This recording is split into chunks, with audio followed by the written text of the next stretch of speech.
Hello friends, welcome to our new video. आज हम इस वीडियो में डिस्कस करेंगे जो काफ़ी बच्चों ने क्वेश्चन पूछ रखा है, कमेंट कर रखा है वीडियो पे और डायरेक्ट व्हाट्सएप पे जो मैसेज करके क्वेश्चन पूछ रखा है। तो अब इस वीडियो में हम कोशिश करेंगे कि सारे जो मेन क्वेश्चन है सारा कवर हो जाए, लेकिन इसके बावजूद भी आपके कोई एक्स्ट्रा क्वेश्चन हो जो आप जानना चाहते हो या एडमिशन से रिलेटेड कुछ भी जानना चाहते हो, कुछ भी एक्स्ट्रा कॉलेज के बारे में जानना हो, किसी भी कॉलेज के बारे में, तो आप डायरेक्ट हमें मैसेज कर सकते हो। तो ये वीडियो लास्ट तक देखना, ये वीडियो काफी हेल्पफुल होने वाला है, आपके काफी क्वेश्चन इसमें कवर हो जाएंगे जो आप सोच रहे हो कि आपके मन में डाउट हो। तो इस जितने भी सारे क्वेश्चन है उसमें उसको हमने कैटेगरी डिवाइड कर रखा है। तो हम सारे क्वेश्चन को सीक्वेंस के तौर पे, क्योंकि सारा एक ऊपर नीचे अगर कुछ चीज पूछा जाए तो आपको शायद मैच कराने में दिक्कत हो, तो हमने सारे क्वेश्चन को एक फिल्टर करके एक कैटेगरी डिवाइड कर रखा है। तो कैटेगरी के अनुसार हम इस क्वेश्चन का जवाब देंगे। तो पहला क्वेश्चन एडमिशन से रिलेटेड है। तो जितने भी एडमिशन से रिलेटेड क्वेश्चन आते हैं बच्चों के, उसमें से जो मेन क्वेश्चन है मैंने उसे कवर अप करने की कोशिश करी है। अगर आपका इसके बावजूद भी कोई क्वेश्चन है एडमिशन से रिलेटेड, तो आप हमारे व्हाट्सएप का लिंक और व्हाट्सएप नंबर दिया गया है, आप चैनल पे जाके भी कमेंट में भी पूछ सकते हो और व्हाट्सएप पे डायरेक्ट कॉन्टेक्ट भी कर सकते हो। तो पहला क्वेश्चन ये है कि बच्चे ने पूछा है कि भैया रशिया में एडमिशन लेने के लिए क्या क्वालिफिकेशन चाहिए। तो पहले तो आपको बायोलॉजी आपका मेन सब्जेक्ट होना चाहिए, क्योंकि काफी बच्चे जो होते हैं उनका मैथ होता है मेन और बायोलॉजी ऑप्शनल में रहता है। बाद में उन्होंने डिसाइड करते हैं कि मुझे बायोलॉजी स्ट्रीम के साथ आगे फॉरवर्ड करना है स्टडी, तो वो नहीं होना चाहिए। काफी बच्चों को ऐसा नहीं करना है जिनका बायोलॉजी मेन सब्जेक्ट है और उसके बाद में फिजिक्स केमिस्ट्री तीनों को मिला के एबव 50% से होना चाहिए। इसका तीनों का मार्क्स जोड़ने के बाद में 50% एबव होना चाहिए। अगला क्वेश्चन ये है, बच्चों का बहुत ज्यादा बच्चे परेशान भी रहते हैं इस चीज को लेके कि भैया नीट क्वालिफिकेशन कंपलसरी है क्या। तो मैं आपको बता दूं कि ये नीट क्वालिफिकेशन बहुत कंपलसरी है। अगर कोई आपको बताता है कि जैसे बहुत सारे कंसल्टेंट बताते हैं कि आपको बिना नीट क्वालिफाई करे भी एडमिशन करा देंगे, तो ये बिल्कुल भी नहीं सोचे कि वो करा देंगे और वो सक्सेसफुल है। तो ये गलत बात है कि जैसे इंडिया में अगर आप काम करना चाहते हैं तो आपकी नीट क्वालिफिकेशन बहुत जरूरी है। अगर इस केस में नीट क्वालिफिकेशन की अहमियत नहीं है कि अगर जाके आप फॉरेन में ही पढ़ने के वहां पे पढ़े और आपने वहीं पे सेटल होने का सोच लिया, तब फिर नीट क्वालिफिकेशन की कोई मैटर नहीं करती है। फिर आप डायरेक्ट भी एडमिशन लोगे, अगर आप वहां पे काम करना चाहते हो तो वहां कर सकते हो। लेकिन अगर आप इंडिया में एडमिशन लेना चाहते हो, काम करना चाहते हो आके वहां से पढ़ने के बाद में, तो नीट क्वालिफिकेशन होना चाहिए आपका, क्योंकि वो बहुत मस्ट है। फिर अगला क्वेश्चन की तरफ बढ़ते हैं। तो उन्होंने पूछा है कि भैया डॉक्यूमेंट क्या क्या लगता है। जैसे डॉक्यूमेंट आपके पास, आपने अप्लाई करने का सोचा, आपके पास क्या क्या डॉक्यूमेंट होना चाहिए। तो डॉक्यूमेंट में 10th और 12th का मार्कशीट होना चाहिए। उसके साथ साथ आपके पास, जैसे आपने पासपोर्ट अप्लाई कर रखा है तो पासपोर्ट चाहिए, अगर नहीं कर रखा है तो पैन कार्ड, आधार कार्ड चाहिए। अप्लाई करने के लिए यही लगता है। फिर अगला क्वेश्चन के तरफ चलते हैं कि नीट क्वालिफिकेशन मार्क्स कितना होता है। तो पिछले साल की मैं बात बताऊं तो ये ओबीसी और जनरल के लिए 117 था। तो आप प्लस माइनस मतलब 15-20 नंबर ऊपर करके जैसे सोच सकते हो, तो आप सेफ जोन में 140 एबव का सोचो, इतना क्वालिफिकेशन मार्क्स होगा इस बार का नीट क्वालिफिकेशन मार्क्स। अगले क्वेश्चन की तरफ चलते हैं कि बहुत बच्चों का क्वेश्चन ये है कि भैया जो एडमिशन लेने का सही टाइम क्या होता है, तो कौन से टाइम सबसे बेस्ट है कि मैं एडमिशन लेने के लिए अप्लाई करूं और कब तक बंद होता है।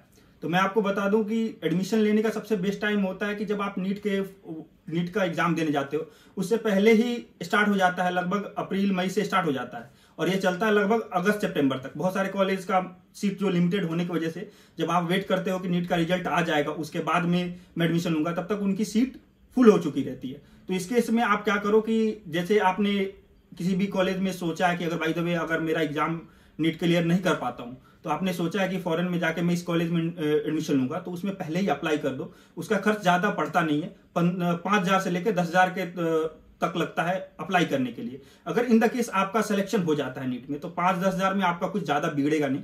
लेकिन अगर आपका सिलेक्शन नहीं होता, तो अगर आप सोचते हो कि आप जैसे बाद में लेने की सोचे हो कि नीट का मार्क्स आ जाने के बाद में, तो अगर आपका सिलेक्शन नहीं हो पाता इन द केस की किसी भी केस में, अगर जैसे नहीं होना चाहिए, जैसे बहुत बच्चों का नहीं होता है, तो आप उस टाइम तो आपका सिलेक्शन भी नहीं हुआ और जिस डिजायर्ड कॉलेज में आपने सोचा होगा कि मैंने इस कॉलेज में एडमिशन लेना है, उसकी भी सीट फुल हो चुकी होगी, तो आप बहुत निराश हो गए खुद से कि काश मैंने वो पहले कर लिया होता। तो बेसिकली ये कि आप पहले ही जैसे नीट के एग्जाम देने से पहले ही अप्लाई कर ले, तो ये सबसे बेस्ट टाइम है। और जैसे आप सितंबर के टाइम पे भी एडमिशन लेना चाहते हो, तो उस टाइम में ऐसा होता है कि बहुत सारा कम सीट होता है, तो बहुत ज्यादा पैसे कभी कभी ज्यादा लग जाते हैं। तो अगला क्वेश्चन की तरफ बढ़ते हैं, अगला कैटेगरी के तरफ बढ़ते हैं कि कॉलेज कैसे सेलेक्ट करें। तो कॉलेज सेलेक्ट करने से रिलेटेड मैं आपको बता दूं सबसे पहले, तो किसी भी कॉलेज सेलेक्ट करने से पहले आप, जैसे बहुत सारे बच्चे क्वेश्चन पूछते हैं कि वहां पे लैंग्वेज इशू है, कि जैसे बहुत सारी यूनिवर्सिटीज है वो बाइलिंगुअल है, क्योंकि काफी 3 साल शुरू में इंग्लिश पढ़ाते हैं और 3 साल लास्ट में रशियन में पढ़ाते हैं। तो ऐसा आपको नहीं करना है, आपको सबसे पहले इंग्लिश मीडियम ही सिलेक्ट करना है, जिनका 6 साल का कोर्स इंग्लिश मीडियम में हो। अगला क्वेश्चन है कि कोर्स ड्यूरेशन कॉलेज का कितना होना चाहिए। तो एनएमसी के गाइडलाइंस के थ्रू आपका कोर्स ड्यूरेशन 54 मंथ का होना चाहिए, प्लस उसके साथ 12 महीने का इंटर्नशिप होना चाहिए वहीं पे। और उसके बाद में भी अभी एनएमसी के नए गाइडलाइंस के अनुसार वो आपको उसी होस्ट कंट्री में आपका वहां का लाइसेंस भी लेना है, तभी आपका वहां पे वैलिड होगा। इंडिया में जाके आप इंटर्नशिप के लिए जैसे आप नेक्स्ट देंगे तो अलाउ किया जाएगा। अगला क्वेश्चन है कि सबसे बड़ा है कि कंट्री कौन सा सिलेक्ट रखे, क्योंकि बजट फ्रेंडली कंट्री में उज्बेकिस्तान, किर्गिस्तान और रशिया और यूक्रेन आता है। तो आपने हाल ही के दिनों में देखा ही होगा कि यूक्रेन में भी वॉर चल रहा है। इसके बाद में काफी बच्चे हैं, जो मेरा ही एक फ्रेंड है वहां एडमिशन लेके पढ़ रहा था, मेरे साथ ही, मेरे बैचमेट था, लेकिन उनको काफी दिक्कत फेस करनी पड़ी है क्योंकि वॉर की वजह से। तो आप ऐसा कंट्री सिलेक्ट करें जिसका रुपी और आईएनआर वैल्यू, रूबल और आईएनआर, ऐसा जो कंट्री सिलेक्ट करें जिसका रुपी हमारे कंट्री के कंपेयर में उसका वैल्यू ऑफ मनी बराबर हो। और इस मामले में Russia one of the best है, क्योंकि इसका रूबल और रुपीज लगभग बराबर होता है और स्टेबल भी है। तो अगला कैटेगरी में चलते हैं। अगला कैटेगरी में जैसे बहुत सारे बच्चे होते हैं कि एडमिशन, ये सब तो जान लिया, तो हमें एडमिशन के लिए किसके पास जाना चाहिए। तो इसके 2 वे हैं। सबसे पहला और इजी सबको लगता है वो कंसल्टेंसी है, और दूसरा है कि किसी स्टूडेंट के थ्रू। तो मैं इन दोनों के आपके फायदे और नुकसान बताऊंगा कि क्या फायदा है और क्या नुकसान है। तो पहले चलते हैं कंसल्टेंसी के थ्रू। कंसल्टेंसी के थ्रू आपको क्या क्या फायदा होगा और क्या क्या नुकसान होगा। मोस्टली एक कंसल्टेंसी एक बिजनेस है, उनको वही कॉलेज ऑफ रेफर रिकमेंड करते हैं जिनमें उनका ज्यादा बेनिफिट होता है। और जैसे आप दूसरे स्टूडेंट के थ्रू जाएंगे तो स्टूडेंट में बीच में, अब मैं अपना केस बताता हूँ। जब मैं यहाँ एडमिशन लिया था क्रीमिया फेडरल यूनिवर्सिटी में, तो मैं पटना में कंसल्टेंसी के थ्रू बात करी। पटना में बात करने के बाद में मुझे लगा कि वहीं डायरेक्ट एडमिशन कराता होगा, तो मैंने वहां से बात करी। तो फिर उस कंसल्टेंसी ने दिल्ली में एक दूसरे कंसल्टेंसी को ट्रांसफर करा। तो मुझे पता नहीं था कि मेरा को ट्रांसफर किया गया है। उस कंसल्टेंसी ने फिर अगेन दिल्ली में ही दूसरे को ट्रांसफर किया, और फिर दूसरे जो दिल्ली में दूसरा कंसल्टेंसी था, फिर मुझे वो यहाँ क्रीमिया में किसी दूसरे कंसल्टेंसी को। तो जितना ज्यादा चेन होता है, और सबसे बड़ा डिसएडवांटेज है कंसल्टेंसी का, क्योंकि उनका मेन होता है कि आपको कॉलेज तक पहुंचा देना, उसके बाद में उसका आपसे कुछ लेना देना नहीं रहता है। अब जैसे मुझे ही अगर कुछ दिक्कत होता है तो मैं किसे कॉल करूंगा, सोचो कि इतने सारे चैन में है। मैं अगर पटना वाला को कॉल करूंगा तो वो फिर इधर बहुत सारा लंबा प्रोसेस रहता है। दूसरा जो मैंने बताया कि अगर आप किसी को जानते हो कि जो स्टूडेंट आपके आसपास में लोकेलिटी में या कोई पड़ोसी में रिश्तेदार में पढ़ रहा हो, तो उसके थ्रू भी ले सकते हो। सबसे कन्वीनियंट वे है, क्योंकि इसका प्लस पॉइंट ये है कि वो बच्चा उस कॉलेज को बहुत भली भांति जानता होगा और उसके बारे में आपको जेन्युइन नॉलेज बताएगा। और अगर आप वहां पे एडमिशन लेते हैं तो आपके साथ रहेगा, और वो जो भी शुरू में जो भी दिक्कत फेस करते हैं बच्चे, वो आपको शायद ना करना पड़े उसके वजह से। तो अगला क्वेश्चन की तरफ चलते हैं। आपको कंसल्टेंसी और स्टूडेंट के थ्रू मैंने समझा दिया। अगला है कि रशिया का वेदर कैसा होता है। तो रशिया एक कोल्ड कंट्री है, तो आप पहले से ही दिमाग में प्रिपेयर होके आए कि यहाँ पे सर्दी रहती ही रहती है। यहाँ पे जनरली दिसंबर से लेके मार्च तक बर्फ से ढका रहता है। मोस्टली रीजन जो होता है बर्फ पड़ती है। तो इसका मतलब ये नहीं है कि आप बाहर नहीं जा सकते। यहाँ पे जितने भी है सेंट्रल हीटिंग सिस्टम रहता है रूम में। आप जैसे मुझे देख रहे हो कि मैं हाफ स्लीव्स में बैठा हूँ, सर्दियों में भी मैं ऐसे ही बैठा रहता हूँ, क्योंकि अंदर सेंट्रल हीटिंग सिस्टम रहता है। जब तक आप बाहर जाते हो तो ही आपको सर्दी लगती है, और नहीं तो क्लास सब जगह, जितने भी मॉल है, जितने भी आप जहां जाने की सुविधा, सब जगह सेंट्रल हीटिंग सिस्टम रहता है। तो उसका कोई टेंशन नहीं रहता है। और उसके बाद में है कि मोस्टली जो बच्चे होते हैं मोस्टली पूछते हैं बच्चे कि भैया जो इंडिया के से मैं जो वार्म क्लॉथ ले आऊंगा वेदर से रिलेटेड में, कि वार्म क्लॉथ ले आऊंगा तो यहाँ वैलिड है क्या, मैं तो चलेगा कि। इंडिया का क्लाइमेट बिल्कुल भी अलग है, तो वहाँ के जो भी कपड़े रहते हैं तो वहाँ के वेदर के अनुसार बनाए गए रहते हैं। तो बेटर आप यहाँ पे जैसे भी वार्म क्लॉथ्स हैं वो यहीं पे आप खरीदे। यहाँ के पे आने के बाद में आपको बहुत सारी, ऐसा नहीं कि बहुत एक्सपेंसिव है, यहाँ के हिसाब से बहुत चीप है, और अच्छे जैकेट मिलते हैं जो यहाँ के वेदर के अनुसार बनाया गया है। फिर अगला जो क्वेश्चन है बच्चों का कि करेंसी से रिलेटेड, कि करेंसी का मतलब पैसे कैसे निकालते हैं। यहाँ पे जैसे सेंसन के बाद में बहुत सारे कार्ड वार्ड यहाँ चल ही नहीं रहा, तो एक सिस्टम है यहाँ पे, जैसे बाइनेंस, जो बच्चे मार्केटिंग के जैसे ट्रेडिंग वेडिंग करते होंगे उन्हें थोड़ा बहुत आइडिया होगा। इसके थ्रू कोई ना कोई सीनियर होता है और जैसे उससे पैसे निकलवा लेते हैं, तो यहाँ पैसे निकालने में कोई दिक्कत नहीं होता। अगर फ्यूचर में कोई कार्ड वार्ड जैसे अगर चलेगा, फ्यूचर में चलेगा ही, तो आप इंडिया में जो भी बैंक है, जो रुपे कार्ड, मैंने सुना है कि रुपे कार्ड अब चलने वाला है, तो अच्छा है कि किसी भी कंपनी का, जैसे हम लोग प्रेफर करते हैं इंडियन बैंक का सबसे कम टैक्स लेता है, तो इंडियन बैंक का आप अगर कार्ड बनवाना चाहते हो तो बना सकते हो उसे। और जैसे मेरे पास इंडियन ओवरसीज का है, वो भी गवर्नमेंट बैंक है, किसी भी और गवर्नमेंट बैंक का कार्ड रखें, ये किसी भी प्राइवेट कंपनी के कार्ड से बेटर है कि किसी गवर्नमेंट बैंक के कार्ड रखें।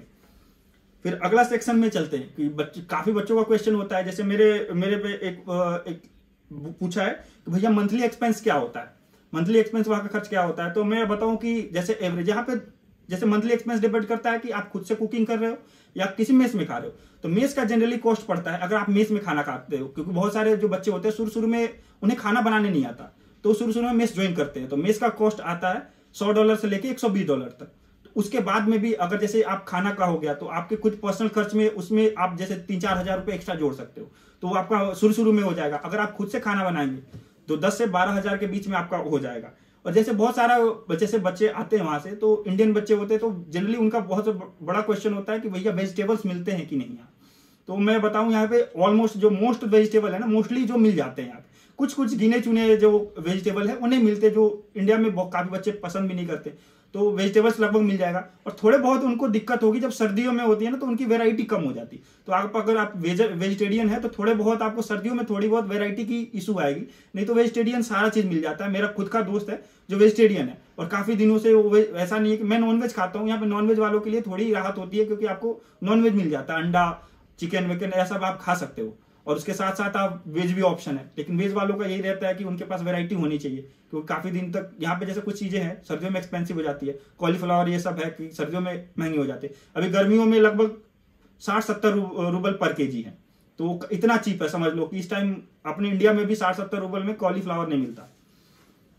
अगला क्वेश्चन है कि ट्रांसपोर्ट का सिस्टम कैसे काम करता है यहाँ।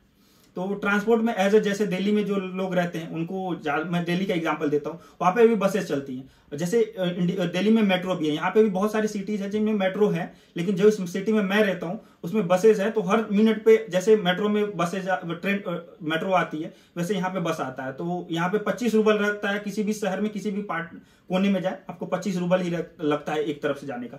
बहुत कन्वीनियंट है, कोई ज्यादा खर्च नहीं आता। जैसे आप अगर रोज भी ट्रेवल करते हो तो आपको लगभग 800 से 900 रूबल खर्च आता है पर महीने का। अगला है कि जैसे अगला क्वेश्चन है कि भैया, अगले एक बच्चे का क्वेश्चन है कि भैया फर्स्ट ईयर में कौन कौन सी बुक कैरी करनी चाहिए। तो एनाटॉमी की जो भी आपको जैसे पब्लिकेशन की आपकी बुक अच्छी लगे वो ले लो, और एटलस ले लो। और साथ साथ में यहाँ पे थोड़े पेन और पेंसिल एक्सपेंसिव है, तो पेन पेंसिल आप कैरी कर सकते हो आते टाइम। और अगर आपके पास स्पेस है तो आप नोट्स बुक्स भी वहां से कैरी कर सकते हो, क्योंकि यहाँ जैसे हम इंडिया में जो नोट्स मिलते हैं यहाँ पे वैसे नहीं मिलता। उनका बॉक्स का जो पैटर्न होता है थोड़ा अलग होता है। जैसे हम इंडिया में शुरू में जब बचपन में रहते हैं तो जो मैथमेटिक्स के लिए बॉक्सेस वाला नोट्स इस्तेमाल करते हैं, यहाँ पे जनरली सभी लोग वैसे ही नोट्स इस्तेमाल करते हैं। अगला है कि सेफ्टी से रिलेटेड, जैसे काफी पेरेंट है जो अपनी लड़कियों को भेजते हैं, तो उनका सबसे बड़ा प्रॉब्लम ये इशू रहता है कि सेफ्टी इशू।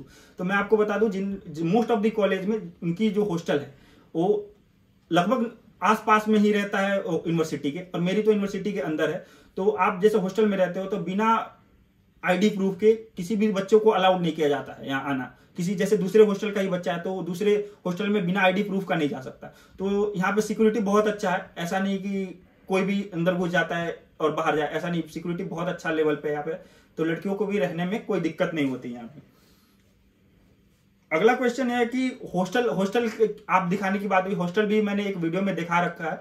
अगर आप हॉस्टल देखना चाहते हो, मोस्टली हॉस्टल ऐसे ही है, थोड़े बहुत प्राइस के ऊपर नीचे है तो थोड़ा बहुत मतलब एडजस्ट करना पड़ता है थोड़ा बहुत, नहीं तो मोस्टली सारे हॉस्टल वैसे ही हैं। आप उस वीडियो को लिंक दिया गया है, आप उस पर देख सकते हैं। तो ये रहा हमारा आज का क्वेश्चन। अगर इससे रिलेटेड जैसे आपको कोई एक्स्ट्रा क्वेश्चन लगे कि पूछना चाहिए तो आप मुझे कमेंट करके पूछ सकते हो। व्हाट्सएप नंबर दिया हुआ है। तो आपको ये वीडियो अच्छा लगा हो, थैंक यू, और सब्सक्राइब करें हमारे वीडियो को।